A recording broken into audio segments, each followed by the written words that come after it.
comic that we have coming to the stage right now. He does, you open for Wisecrackers, right? Yeah? Okay, so we're going to bring up the hilarious David James Spaliaras. Everybody give it up for David James Spaliaras.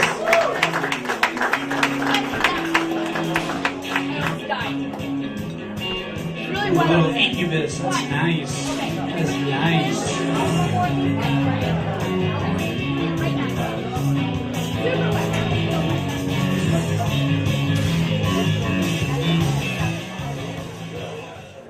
Nice right there. Keep it going for Keith, everybody. Bring it together for Keith. Awesome to see everybody out here for some comedy and Crown Points. Give yourself a round of applause again. I actually I promised my girlfriend I wouldn't drink tonight, but as I look around the room, I don't fucking see her, so cheers.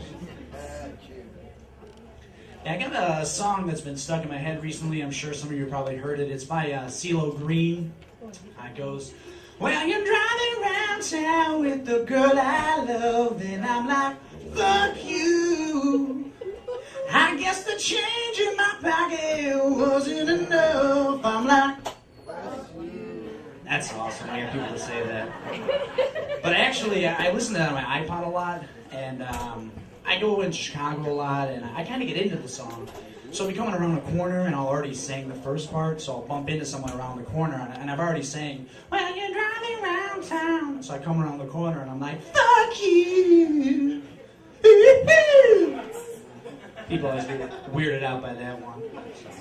By a round of applause, who here has ever gotten a massage? That's just a show of a hand. I actually said round of applause. By a round of applause, I have. That's me. I've done it. I actually recently, I went and got a massage, and I always go for the woman massage. You know, I don't like doing the man-on-man thing. It's just a little weird. And I get tense just like the rest of you, so a good massage does me pretty well every once in a while. And I went in there, and she was doing a kind of a weird type of massage. I mean, it wasn't anything creepy like a happy ending or anything like that, but she was doing like the weird training sessions that trainers do for NBA basketball players for a game. You know, it's like she was pumping the knee into your chest and stuff like that, which was really uncomfortable for me because I was holding in a massive fart ever since I lay down on the table.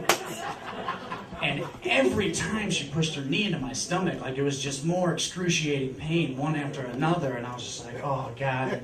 And it made me have one of those inside farts. You guys ever have one of those?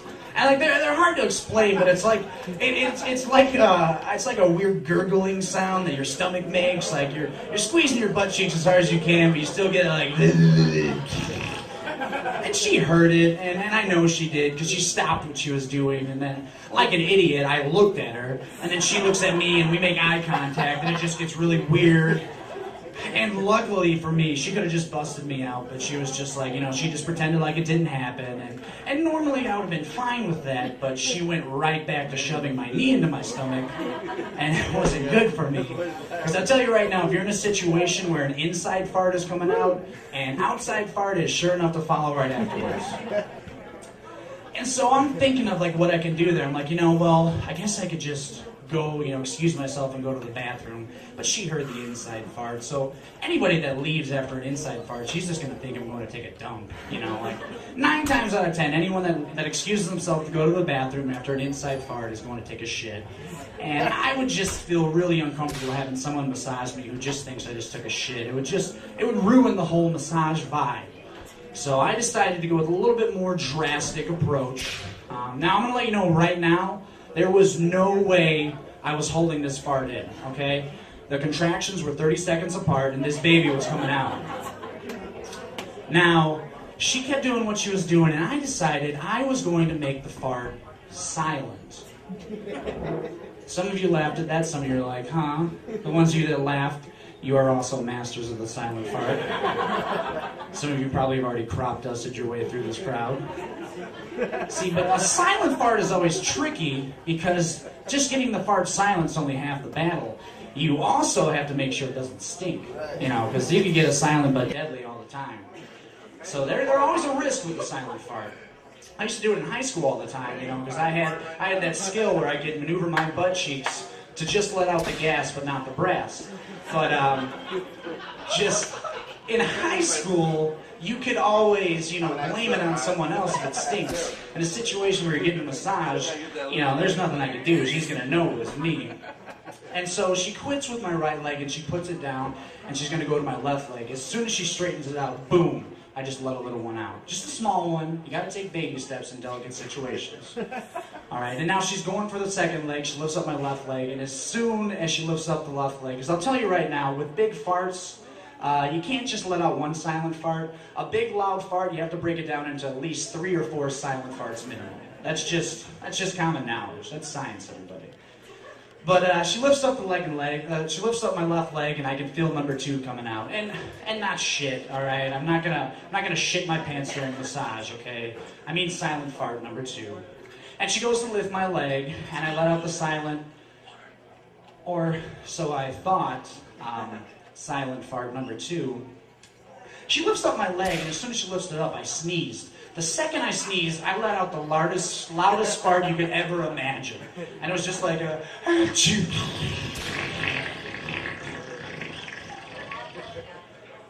And I was like, oh my God. I totally forgot I ate Taco Bell for lunch.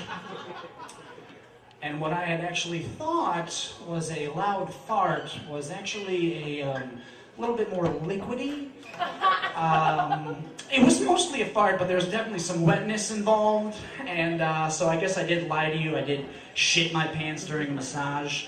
And the lady was mortified, and she left, and I'm just embarrassed. And so I just hurry up, and I put my clothes on, and I leave money on the table, and I just get the hell out of there. And I was on my lunch break, so I had to head back to work. And as I'm heading back to work, I feel this squishy, uncomfortable feeling, and I realize that I'm still wearing my shitty underwear.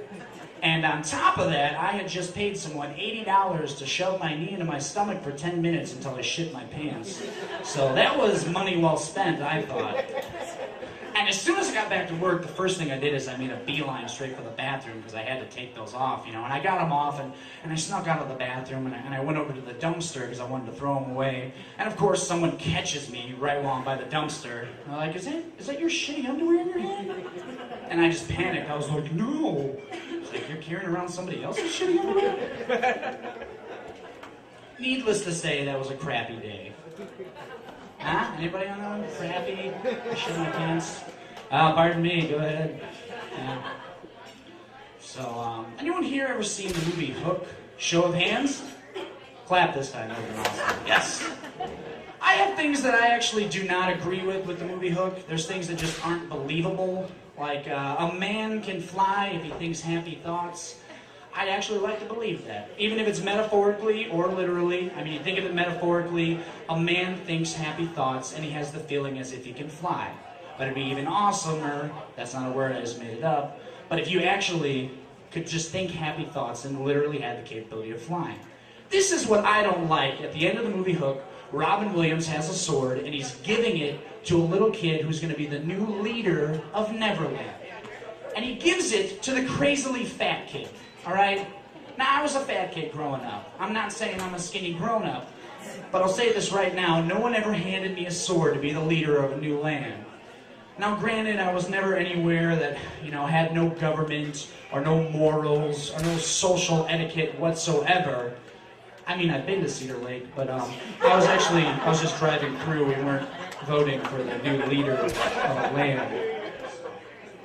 Oh, no. I actually recently auditioned for American Idol in St. Louis. Woo! And in case you're all wondering, I am the next American Idol. They actually just canceled season 11 and they gave me the trophy. I don't know, do they even give out trophies? I don't watch the show, so.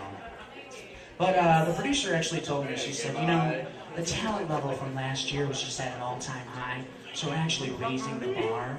And so you'd be competing against the people from last year, and so unfortunately this year, it's going to be a no.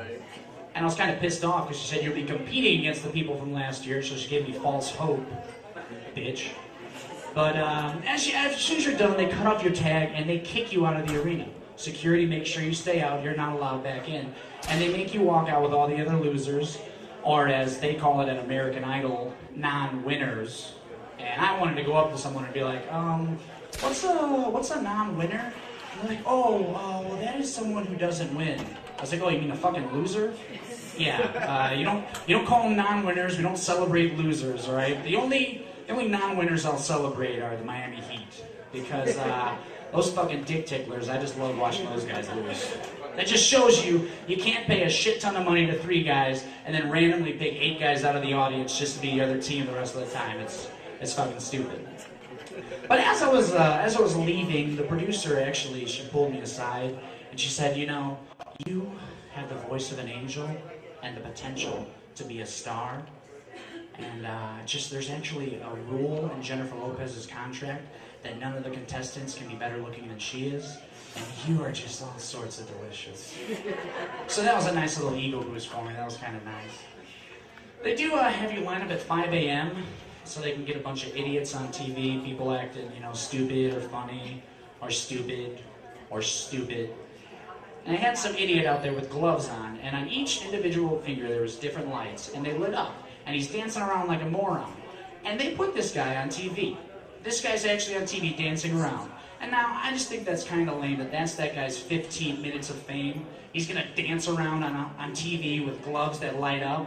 Like, that's why I had a suit that was made up of 100 lights, and it actually lit up on the back and it said, "I'm gay for Idol." So I thought it was a lot more creative than that guy. And they still wouldn't put me on TV. This glove fucker's still on there dancing around like an idiot. So I shoot him in the neck with a blow dart, and he just drops like a sack of dead kittens. Well, I would have used puppies, but I fucking hate cats, so. But the camera comes on me right away after that. They're definitely putting me on TV on that one. And then these 2 guys in blue uniforms that kind of matched, and they had these like shiny metal things on, kind of gold. They started chasing after me, and I thought we were playing tag, so I started running away. And as I'm running away, some lady throws me her baby. And of course you gotta catch a baby when someone throws it to you. So I catch the baby and I give it back to her. The second I give her the baby back, the 2 guys in the blue uniforms tackle me straight to the ground.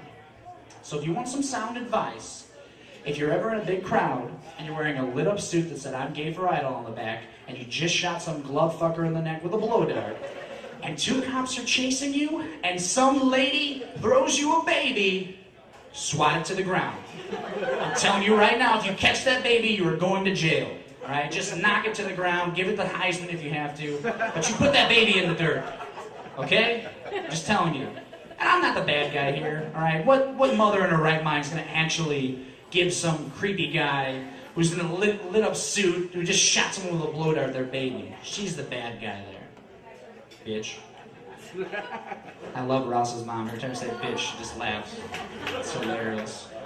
So, I actually like to get to know people when I do stand-up. My name is David James Spaliaras. I'm 26. What is your name? Lauren. And what do you do? Boring. Gee, let's just talk about me some more. So, but I actually work at a furniture warehouse. I sell brand new mattress and box sets, 50 to 70% off. Brand new bedroom furniture, living room furniture, dining room sets, all 40 to 60% off. And flat screen televisions about $100 to $500 cheaper than you'd find anywhere else. So if anyone needs anything, just come talk to me after the show. Come talk to me after the show. I'm in the middle of something right now. So I do the deliveries there. It's a small little operation. And I love the little GPS that they have on there. I mean, you pop that in there, it takes you anywhere that you want to go, and it's just amazing. I actually like to mess around after I know where I'm at. If I know how to get back, I'll shut the GPS off and pretend like the government's following me. Now, like, Spaliaras is off the map. He was last seen on 1894, get the choppers. That was my impersonation of the chopper, by the way. But I do think, I'm going to take a little sippy poo right now. I do think that the GPS is actually missing out on a big cash cow. I mean, they could be making a lot of money if they got rid of that stupid robot voice, because that thing pisses me off. I shut it off just because I can't listen to it. I'll miss my exit sometimes. So if they came out with celebrity GPS, Like, that would just be amazing. I mean, think about it. Like, the perfect celebrity probably would be like Christopher Walken.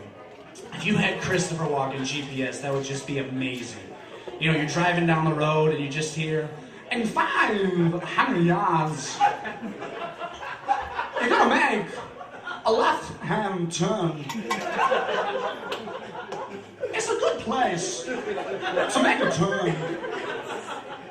It'll get you where you need to go.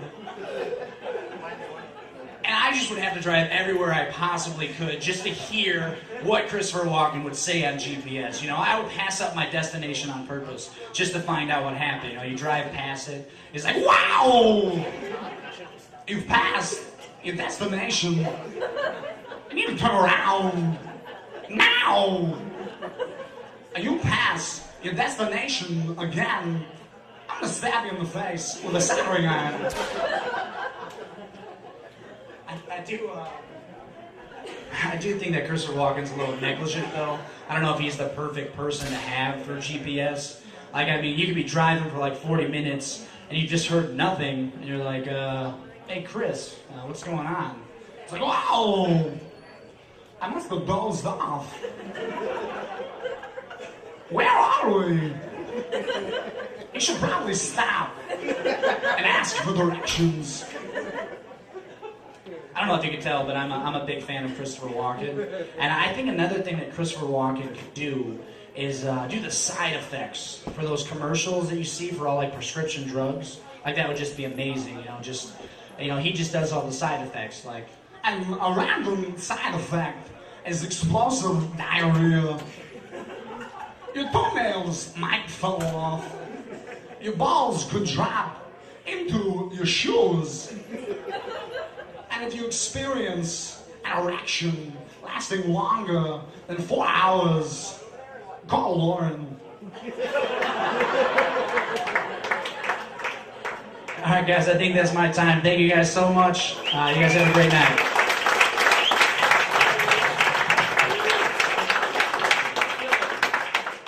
Hand actually said round of applause. By round of applause, I have. That's me. I've done it. I actually recently, I went and got a massage, and I always go for the woman massage. I don't like doing the man-on-man thing. It's just a little weird. And I get tense just like the rest of you, so a good massage does me pretty well every once in a while. And I went in there, and she was doing kind of a weird type of massage. I mean, it wasn't anything creepy like a happy ending or anything like that, but she was doing like the weird training. But as I look around the room, I don't fucking see her, so cheers. Yeah, I got a song that's been stuck in my head recently. I'm sure some of you probably heard it. It's by CeeLo Green. It goes, well, you're driving around town with the girl I love, and I'm like, fuck you. I guess the change in my pocket wasn't enough. I'm like, that's awesome. I got people to say that. But actually, I listen to that on my iPod a lot, and I go in Chicago a lot, and I kind of get into the song. So I'll be coming around the corner, and I'll already sing the first part, so I'll bump into someone around the corner, and I've already sang, well, you're driving around town. So I come around the corner, and I'm like, fuck you. People always get weirded out by that one. So. By a round of applause, who here has ever gotten a massage? That's just a show of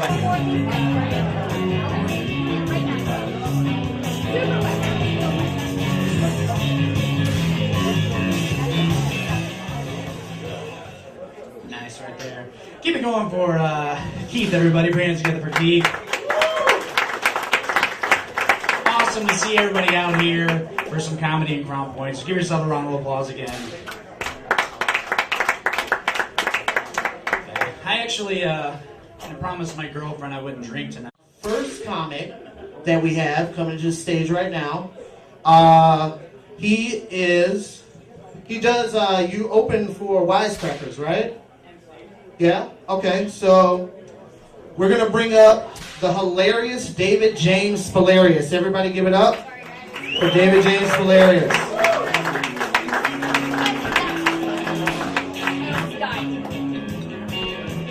Oh, incubus, that's nice. That is nice.